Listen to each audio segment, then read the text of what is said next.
Isaiah 52:13 through 53:12. The suffering servant. See, my servant shall prosper. He shall be exalted and lifted up, and shall be very high. Just as there were many who were astonished at him, so marred was his appearance beyond human semblance, and his form beyond that of mortals. So he shall startle many nations. Kings shall shut their mouths because of him. For that which had not been told them, they shall see, and that which they had not heard, they shall contemplate. Who has believed what we have heard? And to whom has the arm of the Lord been revealed? For he grew up before him like a young plant, and like a root out of dry ground. He had no form or majesty that we should look at him, nothing in his appearance that we should desire him. He was despised and rejected by others, a man of suffering and acquainted with infirmity, and as one from whom others hide their faces. He was despised, and we held him of no account. Surely he has borne our infirmities and carried our diseases. Yet we accounted him stricken, struck down by God, and afflicted. But he was wounded for our transgressions, crushed for our iniquities. Upon him was the punishment that made us whole, and by his bruises we are healed. All we, like sheep, have gone astray. We have all turned to our own way, and the Lord has laid on him the iniquity of us all. He was oppressed and he was afflicted, yet he did not open his mouth. Like a lamb that's led to the slaughter, and like a sheep that before its shearers is silent, so he did not open his mouth. By a perversion of justice he was taken away. Who could have imagined his future? For he was cut off from the land of the living, stricken for the transgression of my people. They made his grave with the wicked and his tomb with the rich, although he had done no violence, and there was no deceit in his mouth. Yet it was the will of the Lord to crush him with pain. When you make his life an offering for sin, he shall see his offspring and shall prolong his days. Through him the will of the Lord shall prosper. Out of his anguish he shall see light. He shall find satisfaction through his knowledge. The righteous one, my servant, shall make many righteous, and he shall bear the iniquities. Therefore I will allot him a portion with the great, and he shall divide the spoil with the strong, because he poured out himself to death and was numbered with the transgressors. Yet he bore the sin of many and made intercession for the transgressors.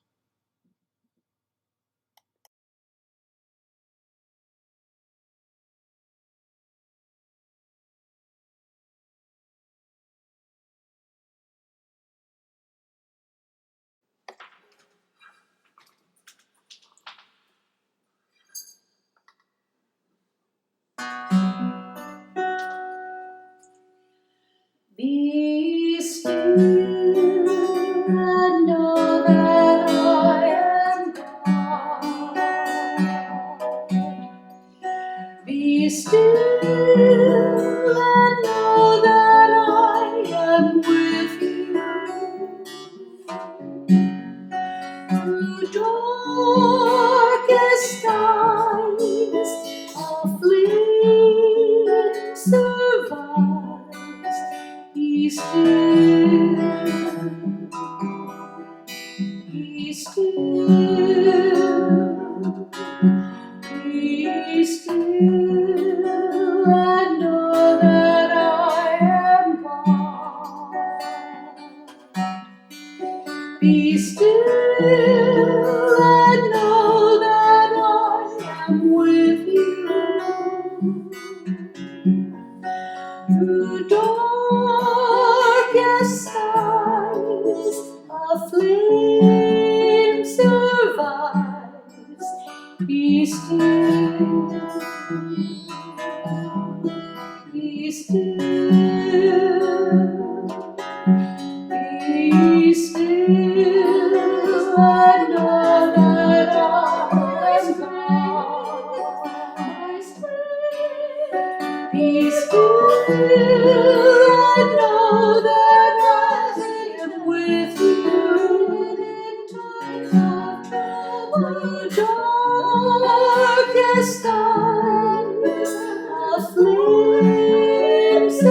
vows. Be still, be still,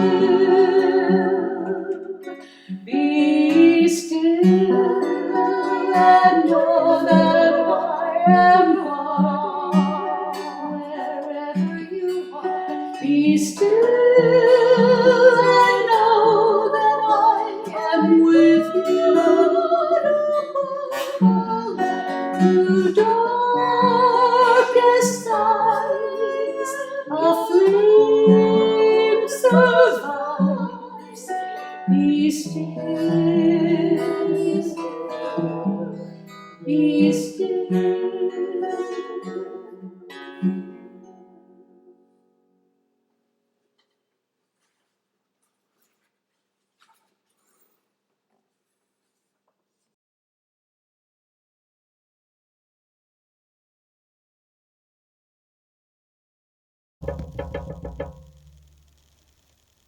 On the first day of unleavened bread, the disciples came to Jesus, saying, "Where do you want us to make the preparations for you to eat the Passover?"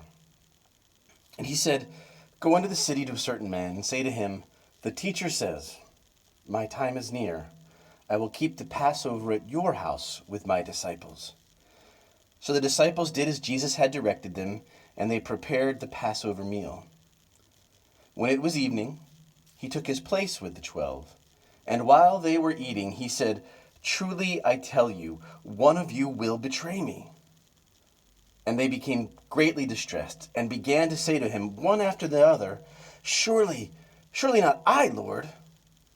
He answered, "The one who has dipped his hand into the bowl with me will betray me. The Son of Man goes as it is written of him, but woe to that one by whom the Son of Man is betrayed. It would have been better for that one not to have been born." Judas, who betrayed him, said, "Surely not I, Rabbi."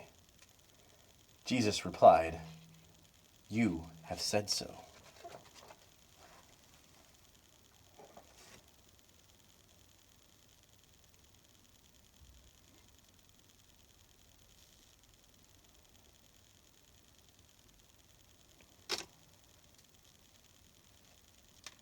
When those who were around him saw what was coming, they asked, "Lord, should we strike with the sword?" Then one of them struck the slave of the high priest and cut off his right ear. But Jesus said, "No more of this." He touched his ear and healed him. Then Jesus said to the chief priests, the officers of the temple police, and the elders who had come for him, "Have you come out with swords and clubs as if I were a bandit? When I was with you day after day in the temple, you didn't lay hands on me. But this is your hour and the power of darkness." Then they seized Jesus and they led him away, bringing him into the high priest's house. But Peter was following at a distance.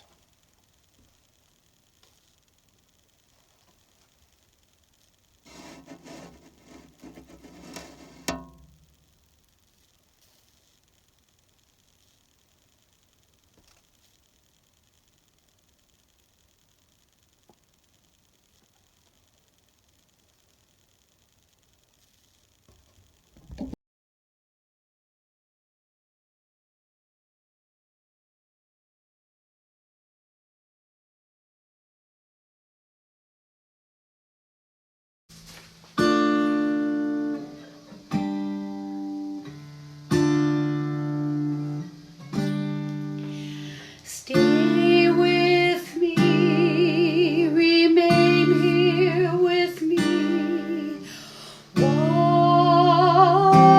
and pray,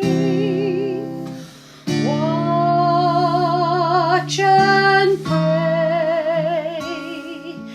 Stay with me, remain here with me, watch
They took Jesus to the high priest, and all the chief priests, the elders, and the scribes were assembled.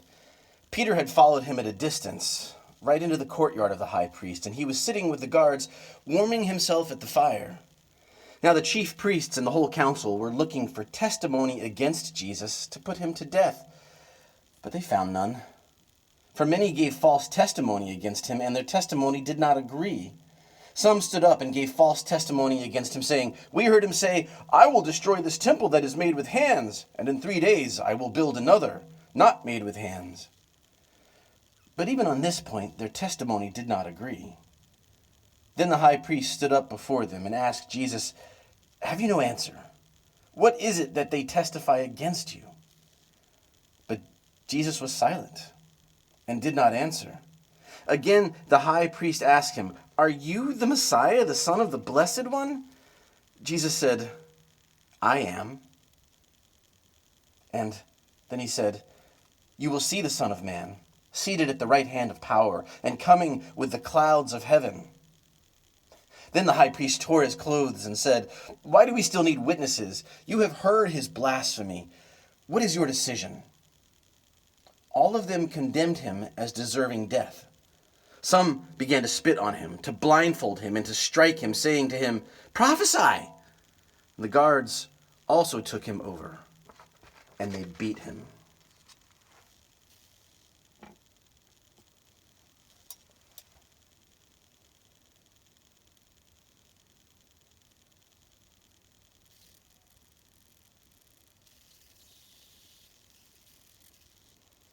While Peter was below in the courtyard, one of the servant girls of the high priest came by. When she saw Peter warming himself, she stared at him and she said, "You also were with Jesus, the man from Nazareth." But Peter denied it, saying, "I do not know or understand what you were talking about." And he went out into the forecourt. Then the cock crowed, and the servant girl, on seeing him, began again to say to the bystanders, "This man is one of him." But he again denied it. Then after a little while, the bystanders again said to Peter, "Certainly, you are one of them, for you are a Galilean." But Peter began to curse, and he swore an oath, "I do not know this man you are talking about." At that moment, the cock crowed for the second time. Then Peter remembered what Jesus had said to him, "Before the cock crows twice, you will deny me 3 times." And Peter broke down and wept.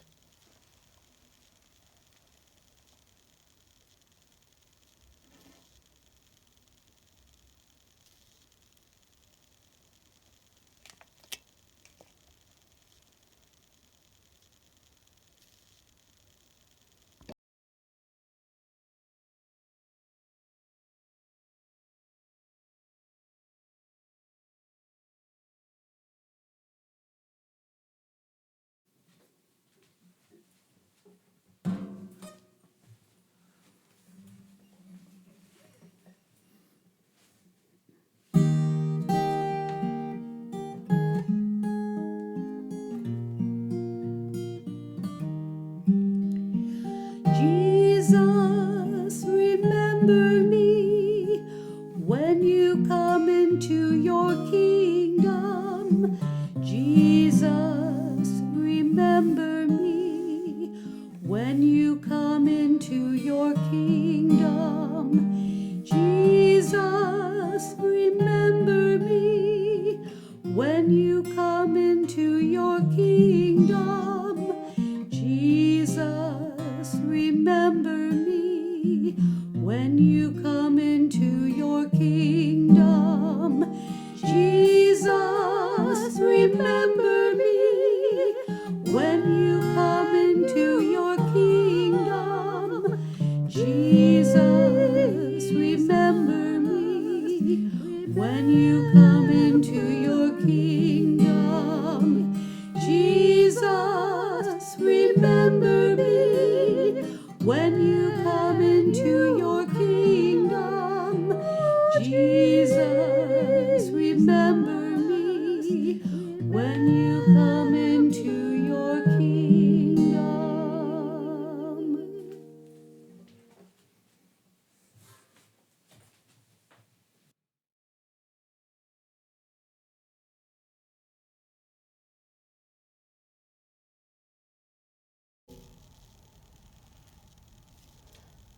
As soon as it was morning, the chief priests held a consultation with the elders and scribes and the whole council. They bound Jesus, led him away, and handed him over to Pilate.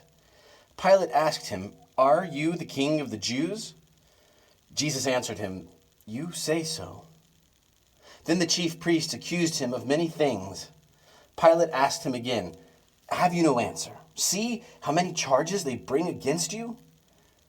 But Jesus made no further reply, so that Pilate was amazed. Pilate spoke to the crowd again. Then what do you wish me to do with the man you call the King of the Jews?" They shouted back, "Crucify him!" Pilate asked them, "Why? What evil has he done?" But they shouted all the more, "Crucify him!" So Pilate, wishing to satisfy the crowd, released Barabbas for them, and after flogging Jesus, he handed him over to be crucified.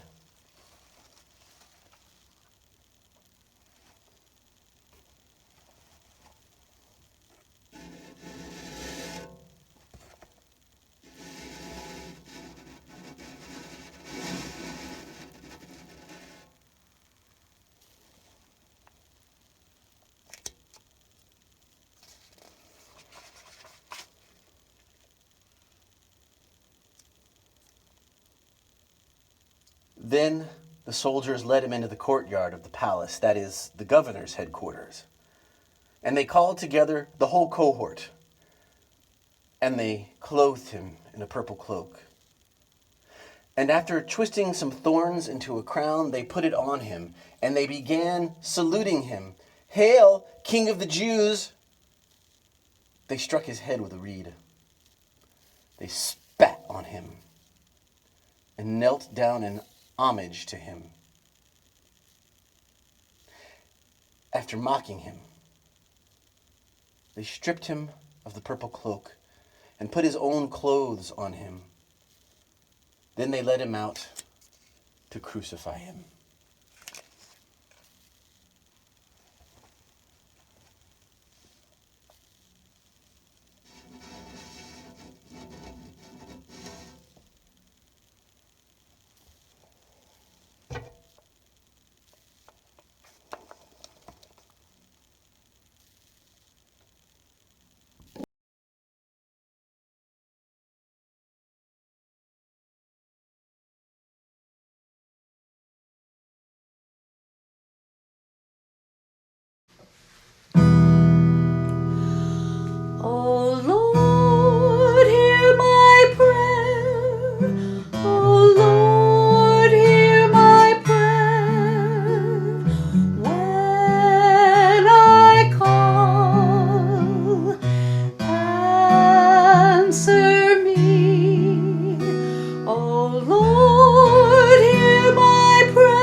listen to me.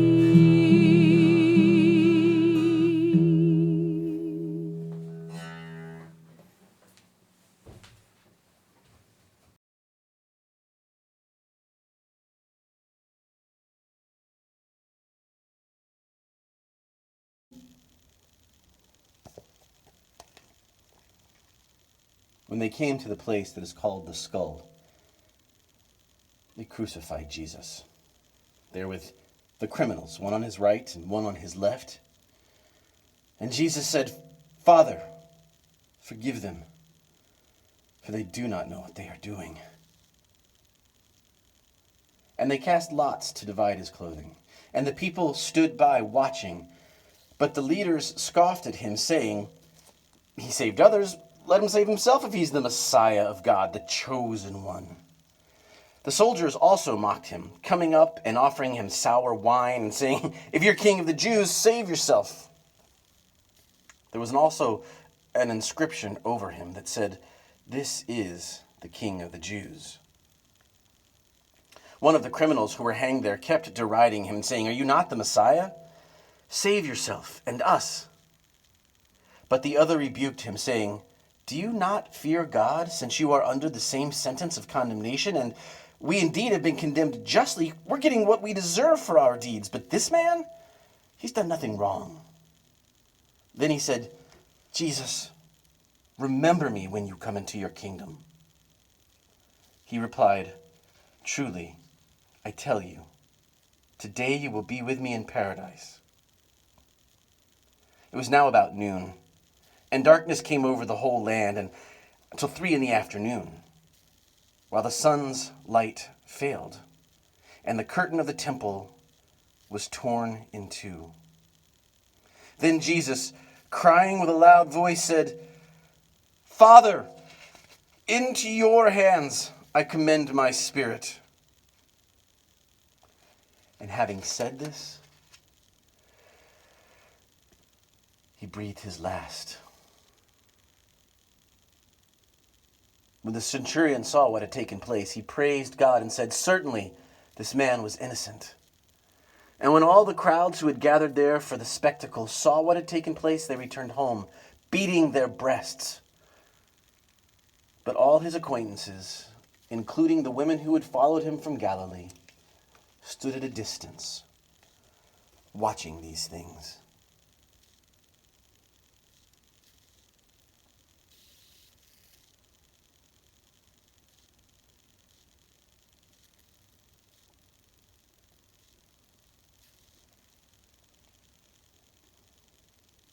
Friends, a light shines in the darkness, and the darkness can never put it out.